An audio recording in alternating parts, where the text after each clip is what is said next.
Барлықтарыңызға сәлем, қайырлы күн. Менің YouTube каналымның оқырмандары, ораза айы қабыл болсын, тілеген дұға тілектеріңіз Алланың құлағына шалынып, орындала берсін. Бүгін біз осындай ауызашарға тез дайын болатын өте оңай қытырлақ қаттамадан жасайтын боламыз. Ол үшін ең алдымен құрғақ ыдысымызға бір кесе жылы суымызды, жылы мұздай болса бола береді, маңызды емес температурасы. Оның үстіне майонез саламыз, 2 ас қасықтай. Майонезімізді салып болған соң дәміне қарай тұзымызды себеміз. Мен бұл жерде 1 шай қасықты толтырмай қостым. Оның үстіне көп емес, тек аз ғана дрожжымызды салып, дрожжымыз барлығы ерігенше жақсылап араластырып, ұнымызды салып, жұмсақ қылып, қолға жабыспайтындай қамырымызды илеп аламыз.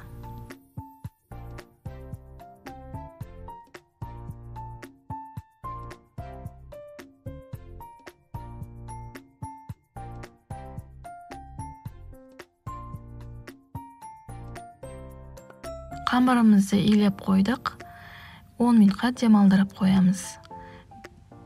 Демалған қамырымызды алып, 2 бөлікке бөліп аламыз. Демалған қамырымыз көріп тұрғандарыңыздай жылтыр, әдемі болып тұрады. 2 бөлікке бөліп, тағы да суала жасап аламыз. 2 бөлікке бөліп болған соң тағы 10 минуттай демалдырып қоямыз.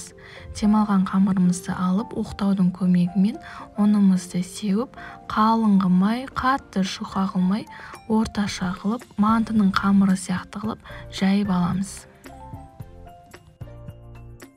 Қамырымызды жайып алдық, енді бетіне майымызды, яғни маргаринімізді, мендегі пампушка маргарины, осыны қатты суығып ертіп жібермейміз, жартылай қылып, толық ертпей, осындай бөлме температурасында тұрған күйінде алып, қамырымыздың барлық шетіне, барлық жеріне тиетіндей етіп жағып шығамыз.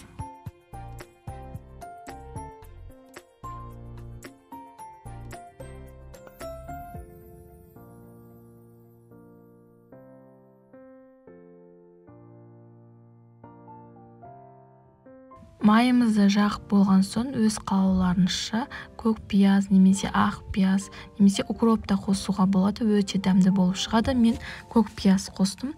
Пиязымызды барлық шетіне жеткізіп, сеуіп шығамыз.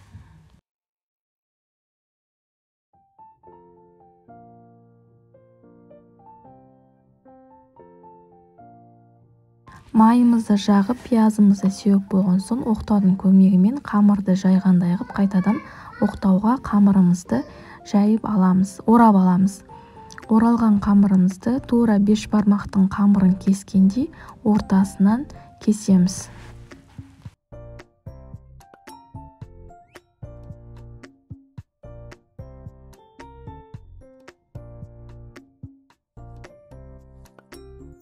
Кесіп алдық қамырымызды, енді ортасынан бір бөліп, қамырымызды 2-ге бөлеміз де, осы кесілген 2-ге бөлінген қамырымыздың видеода көп тұрғандай жіңішке етіп, бір зуаладан сонда 6 штук, 6 дана қаттамадан шығады.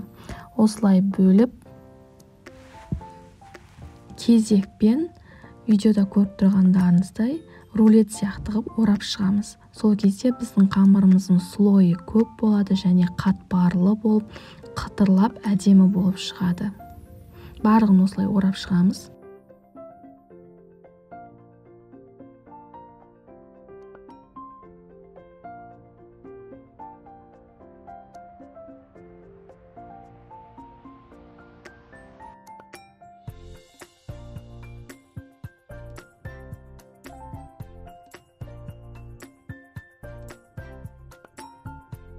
Не қамырларымызды орап шықтық.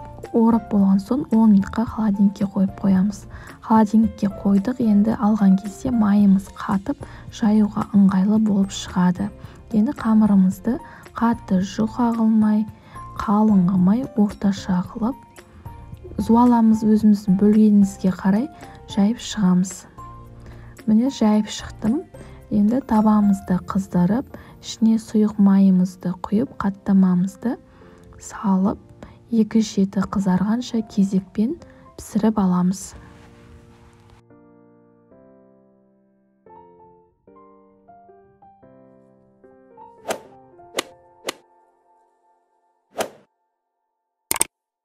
бетіне бірінші беті қызарып шықты, енді келесі бетіне аудардым. Осылай кезекпен қаттамаларымызды пісіріп шығамыз. Өте дәмді болып шығады. Ауызашарға ыстықтай пісіріп берсеңіздер, сол жерде таусылып кетеді. Тез дайын болады, көп уақытыңызды алмайды. Міндетті түрде жасап көріңіздер. Менің каналыма тіркеліп, лайк басып, комментарий жазып қолдап кетіңіздер.